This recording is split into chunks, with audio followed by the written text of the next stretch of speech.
अष्टावक्र गीता पहला प्रकरण 5वां श्लोक।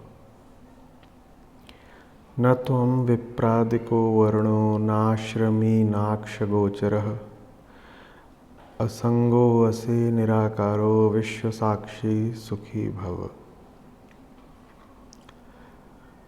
न विप्रादि हो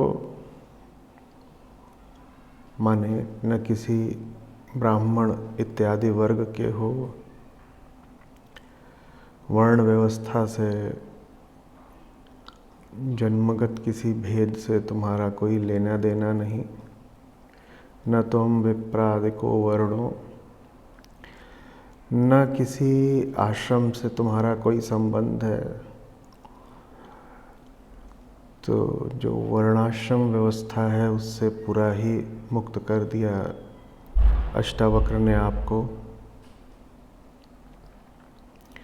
आश्रम व्यवस्था आपके लिए कर्तव्य का निर्धारण करती है आपकी आयु के आधार पर। 25 वर्ष तक एक आपका आश्रम है, अगले 25 वर्ष दूसरा आश्रम है, फिर तीसरा, फिर चौथा। तो आयु निर्धारित करती है कि आपका क्या कर्तव्य होगा, और आयु तो देह से आती है। आश्रम व्यवस्था को हटा करके अष्टावक्र कह रहे हैं कि देह नहीं हो तुम। इसी तरह से जब कहते हैं कि कोई वर्ण नहीं तुम्हारा, ब्राह्मण क्षत्रिय इत्यादि सब बहुत ऊपरी बातें हैं, सतही बातें हैं, तो वो यही कह रहे हैं कि वर्ण व्यवस्था भी तो देह से यही आती है, देह के लिए ही तो है वर्ण। तो तुम क्यों परेशान हो रहे हो? देह हो ही नहीं तुम, कोई तादात्म्य मत रखो। देह, आयु, इनके झंझटों में पड़ना तुम्हारा काम नहीं है। तो जब देह नहीं हो तुम, तो देह जो कुछ भी अनुभव करती है उसमें से भी तुम कुछ कैसे हो सकते हो? तो कह रहे हैं फिर नाक्ष गोचरः, जो कुछ भी अक्ष द्वारा, आँख द्वारा देखा जाता है वो ही नहीं हो तुम। जब आँख ही नहीं हो तुम, तो आँख का विषय कैसे हो सकते हो? तो कौन हो तुम? अचानक से बात कितनी ऊंचाई पर पहुंच जाती है। असंगो असि, असंग हो तुम, निराकारो विश्व साक्षी सुखी भव। निराकार हो, असंग हो, समस्त दृश्यमान जगत के साक्षी हो। न दृश्य हो न दृष्टा हो। दृश्य और दृष्टा दोनों प्रकृति के क्षेत्र में बुलबुले समान उठते द्वैतात्मक युग्म होते हैं, जोड़े होते हैं जो एक साथ ही उठते हैं, एक साथ ही गिरते हैं। तुम कौन हो और तुमने क्या देखा, वो एक ही बात होती है। हम विश्वास कर लेते हैं जगत की सत्यता पर। हम कहते हैं मेरे सामने दीवार है, मेरे बगल में खंभा है, मैं कुर्सी पर बैठा हूँ, ये तो है ही। जो आध्यात्मिक नहीं भी हैं, जो स्वयं को नहीं भी देख पा रहे, जिनका संबंध, जिनकी रुचि बस बाहरी दिखाई देने वाले भौतिक जगत से है, उनके लिए भी विज्ञान आज नहीं, आज से 100 साल पहले बता चुका है कि जो कुछ आपको दिख रहा है वो भी ऑब्जेक्टिव नहीं है। कक्षा 12 में या स्नातक पाठ्यक्रम के ही आरंभिक वर्षों में पढ़ा दिया जाता है अब तो आइंस्टीन की रिलेटिविटी को। दो जगहों के बीच दूरी कितनी है ये कोई तयशुदा बात नहीं होती है। समय की गति कितनी है ये भी तयशुदा बात नहीं होती है।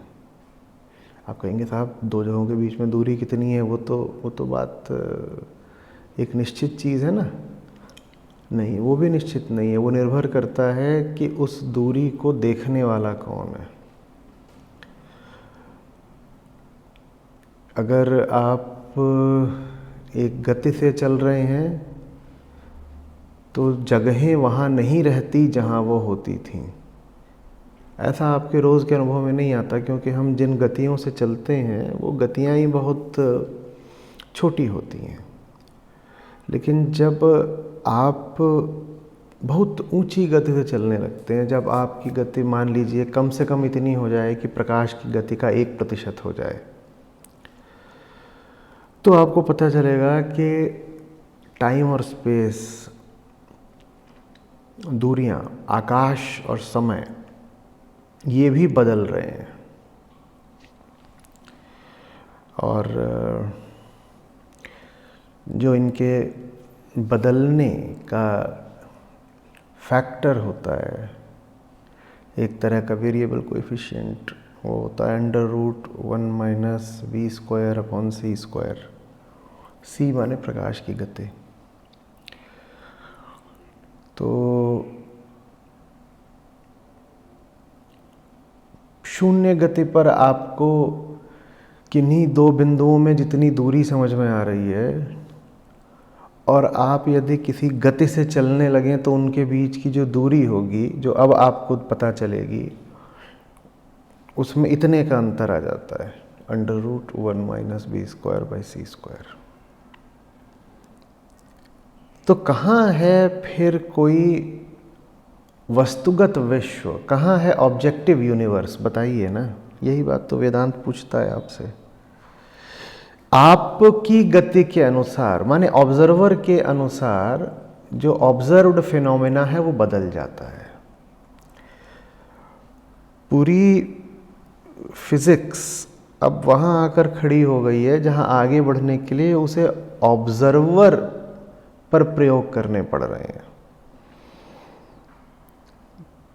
विचित्र निष्कर्ष सामने आ रहे हैं जो यही बता रहे हैं कि ऑब्जर्व्ड फिनोमेना को अब और समझना मुश्किल है अगर आप ऑब्जर्वर को नहीं समझ रहे हो।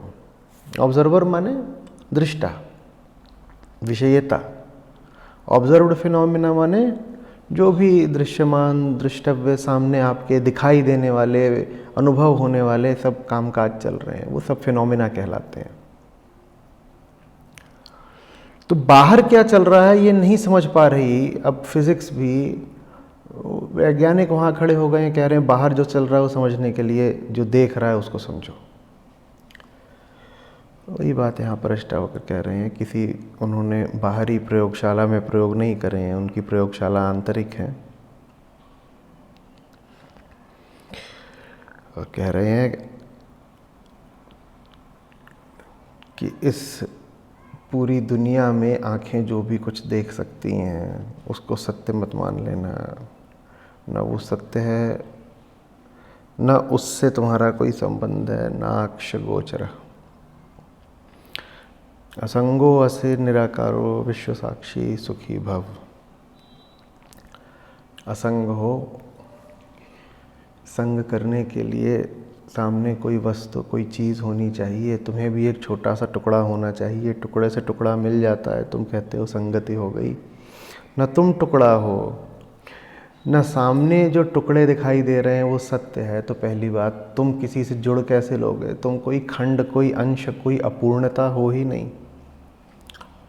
और दूसरी बात, चाहो भी जुड़ना तो बाहर तुम्हें जो कुछ दिखाई दे रहा है वो है तो तुम्हारा अपना प्रतिबिंब, तुम्हारी अपनी छाया, अपना प्रक्षेपण। कोई अपनी छाया से जुड़ करके पूर्णता कैसे पालेगा? बीमार आदमी कहे अपनी छाया को गले लगा लूंगा तो स्वस्थ हो जाऊंगा, तो कैसी बात है ये? जो आप में नहीं वो आपकी छाया में कैसे आ जाएगा? और अगर आ भी रहा है आपकी छाया में तो भ्रम होगा ना। जैसे एक नाटे आदमी की छाया सांझ के समय बड़ी लंबी हो सकती है, पर आपकी छाया लंबी भी हो गई तो उससे आपका कुछ बदल नहीं गया। न वो लंबाई आपके यथार्थ में कोई मूल परिवर्तन ला देगी। हाँ, आप उसको देख करके पल भर के लिए हर्षित हो सकते हैं कि देखो मैं हो गया 8 फीट का हो गया। तो ये एक बहुत मूल बात है वेदांत की। वेदांत आपको जगत से मुक्ति देता है ये बता करके कि जगत तुम्हारी छाया है, और तुम्हारी छाया तो तुमसे भी ज़्यादा बेचारी होती है। तुम्हारी छाया तो तुमसे भी ज़्यादा पराश्रित होती है, मजबूर और विवश होती है। तुम अगर विवशता में, मजबूरी में जी रहे हो तो तुम्हारी छाया तो तुमसे भी ज़्यादा गई गुजरी हालत में है। मान लो तुम बेड़ियों में बंधे हुए हो, तुम्हारे हाथ में हथकड़ियाँ हैं, ठीक है, तुम मजबूर हो, तुम्हारे हाथ में हथकड़ियाँ हैं। अब अपनी छाया को देखो, तुम्हारी छाया के 2 हथकड़ियाँ हैं, तुम्हारी एक है उसके 2 है। पहली बात, तुम्हारी छाया के हाथ में हथकड़ियाँ हैं। दूसरी बात, तुम्हारी छाया तुम्हारे पैरों से बंधी हुई है। आप खड़े हो जाइए, अपनी छाया को देखिए। आपकी छाया हमेशा आपके पैरों से बंधी रहती है। तो अपनी छाया को देखेंगे तो उसके हाथ में भी हथकड़ी दिखाई देगी। वो तो है ही, जो आपके पास मजबूरी थी वो आपकी छाया के पास भी मजबूरी है। हथकड़ी आपके हाथ में थी, हथकड़ी छाया के हाथ में। और छाया के पास एक अतिरिक्त मजबूरी भी है, वो ये कि वो आपके पाँव से बंधी हुई है। तो आप अगर मजबूर थे तो छाया दूनी मजबूर है। जो आपसे भी ज़्यादा मजबूर है वो आपके काम कैसे आएगा? यही बात वेदांत आपको कहता है, दुनिया कैसे काम आएगी तुम्हारे? तुम अगर परेशान हो तो दुनिया तुमसे ज़्यादा परेशान है।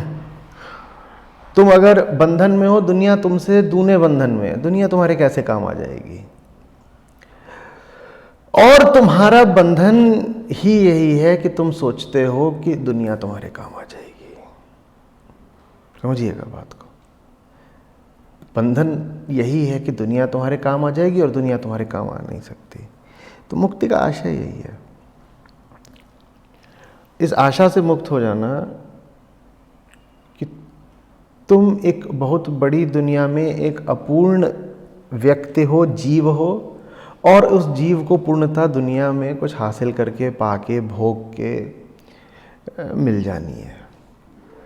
बस उसी एक चीज़ से मुक्ति दिलाने को, स्वतंत्रता, आज़ादी दिलाने को सारी बात है ऋषि अष्टावक्र की। असंग हो, निराकार हो। निराकार कहना क्यों ज़रूरी है? बस ऐसे ही नहीं, ऐसा थोड़ी है किसी का मन आ गया तो कोई भी बोल दिया सरगुण, निगुण, अगम, अगोचर, साकार, निराकार। ऐसे नहीं है, उसके पीछे गहरा तर्क है। निराकार हो माने क्या? साकार हो जाओगे तो सीमित हो जाओगे। किसी भी चीज़ का आकार, गौर करिएगा, आप उसकी सीमाओं से पहचानते हैं।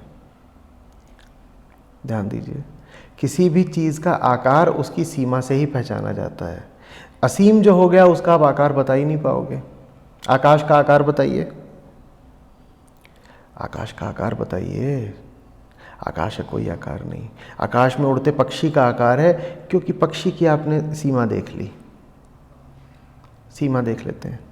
आप चित्र भी बनाते हैं तो पहले सीमा खींचते हैं, फिर उसके भीतर आप विवरण डालते हैं और रंग भरते हैं। किसी भी चीज़ के होने के लिए उसकी सीमा पहले आती है, फिर वो चीज़ आती है। आप कहीं जाके ज़मीन खरीदते हैं, घर बाद में बनता है, घर में चीज़ें भी बहुत बाद में आती हैं। सबसे पहले आपने जो जगह खरीदी है उसकी सीमा निर्धारित होती है। तो चीज़ बाद में आती है, उसकी सीमा पहले आती है। घर बाद में आया, घर की सीमा पहले आई। जब घर नहीं भी था तो आपने जो प्लॉट खरीदा उसकी सीमा तो आपको पता थी ना। प्लॉट हो ही नहीं सकता अगर उसकी सीमा नहीं है। सीमा का नाम ही प्लॉट है। ये इस जगत के साथ बड़ी विवशता है। यहाँ सीमाएं पहले आती हैं, उसके बाद कुछ और आता है। और जो बाद में आता है वो हमारी इस उम्मीद से आता है कि वो हमें सीमा से मुक्ति दिला देगा। और जो आता है वो सीमा के पीछे पीछे आता है। आप घर बनाते हो ये बोल करके कि घर आपको असीम में पहुंचा देगा, कोई ऐसा बोलता नहीं, पर हमारी जो छुपी हुई आकांक्षा रहती वही रहती है, मेरा घर ऐसा बन जाएगा, वो मेरा स्वर्ग होगा, असीम सुख दिलवा देगा। सब यही सोचते हैं, कोई प्रकट कोई अप्रकट, आकांक्षा सबकी यही रहती है। घर असीम सुख कैसे दिला देगा? घर की शुरुआत ही हुई थी, पहले एक सीमा खींची थी, फिर सीमा पहले थी, घर बाद में था। जो सीमित से शुरू हुआ है वो आपको असीम तक कैसे ले जाएगा? ये सूत्र पकड़ लीजिए।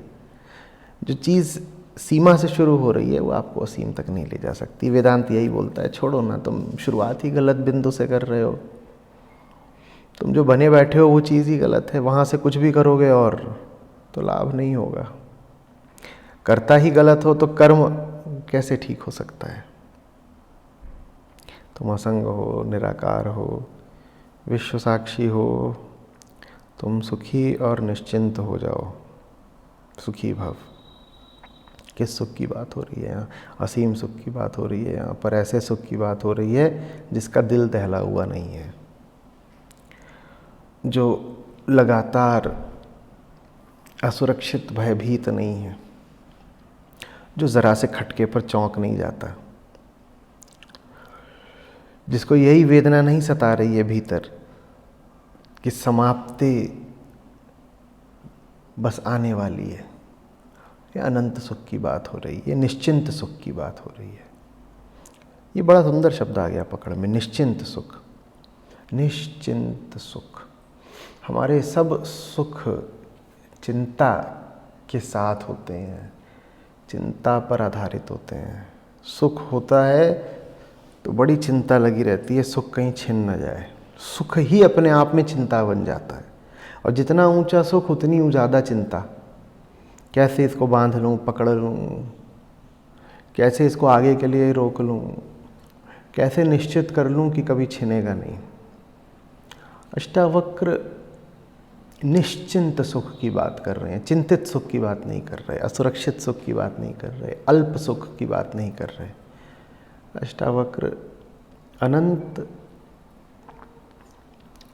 निश्चित सुख की बात कर रहे हैं, जो अपने आप में बड़ा सुरक्षित है।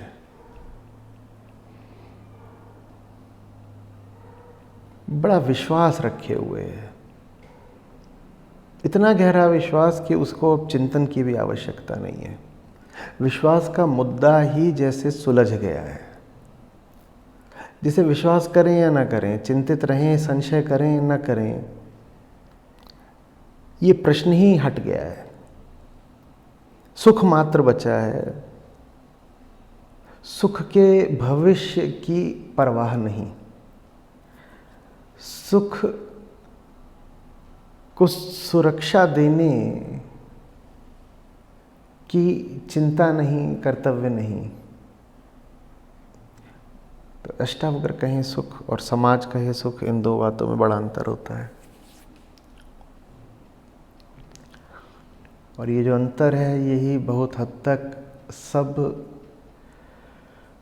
आप्त पुरुषों की वाणियों की विकृति का कारण भी है, क्योंकि उन्होंने जो बोला तो आपकी ही भाषा में।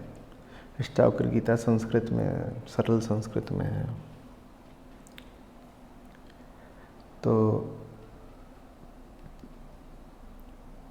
आपके ही शब्दों का प्रयोग, लेकिन आप जब शब्दों का प्रयोग करते हो तो अपने केंद्र से करते हो, आपका कुछ और अर्थ होता है। आप बोलते हो सुख, आपका एक अर्थ होता है, अष्टावक्र कहते हैं सुख बिल्कुल दूसरा अर्थ होता है।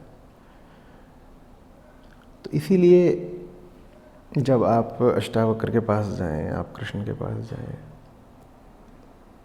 ग्रंथ को चेष्टा करें वैसे पढ़ें जैसे कहा गया, वैसे नहीं जैसे आपने पढ़ा।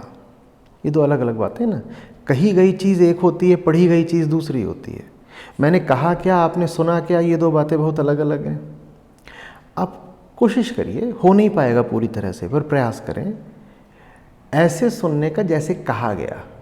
आप वैसे मत सुनिए जैसे आपने सुना। वैसे सुनना बहुत आसान है, वैसे सुनना तो प्राकृतिक है। आप कोई चेष्टा ना करें, आप अपनी बेहोशी में रहें, आप फिर भी सुन ही लेंगे।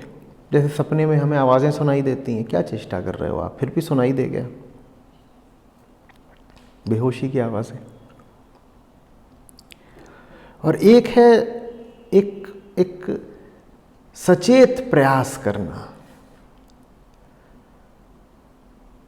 सचेष्ट श्रवण, चेष्टा के साथ श्रवण करना। देखिए, बिल्कुल आखिरी स्थिति होती है जहाँ पर आपको किसी चेष्टा की ज़रूरत नहीं होती, जहाँ आप सहज ध्यान में उतर जाते हैं। उसके पहले आपको सचेष्ट ध्यान चाहिए। सहज से पहले सचेष्ट कोशिश करनी पड़ेगी। बार बार पूछना पड़ेगा, मैं जो अर्थ कर रहा हूँ वही अर्थ है, कुछ और कह रहे हैं। 90% समय आपको उत्तर यही मिलेगा, धत तेरी, क्या अर्थ कर रहा था। बात बिल्कुल कुछ और थी, किसी और केंद्र से थी, किसी और आकाश की थी, और मैं उसका धरती नुमा बल्कि पाताल नुमा अर्थ करे ले रहा था। सुखी हो जाओ, निश्चिंत हो जाओ, असंगो असे निराकारो विश्व साक्षी सुखी भव। हम थोड़ा अगर जागृत लोग होते, ये थोड़ा हमारा अगर चेतन समाज होता, तो घरों के बड़े बूढ़े ना ये आशीर्वाद दिया करते। कोई जवान आदमी है, कहीं बाहर निकल रहा है, आया है दादा के पाँव छूने, दादा बोलते हैं संगो असे निराकारो विश्व साक्षी सुखी भव। हम बेहोश लोग हैं, हम न जाने क्या क्या आशीर्वाद देते हैं। सुखी भव तो फिर भी बोल देते हैं, पर वहाँ सुख शब्द से आशय कुछ और होता है। और ये तो हम कभी कहेंगे ही नहीं, असंगो असे। ये तो हम कभी कहेंगे ही नहीं कि निराकार हो। याद रखो, तुम्हारी सत्ता किसी आकार में बद्ध हो ही नहीं सकती।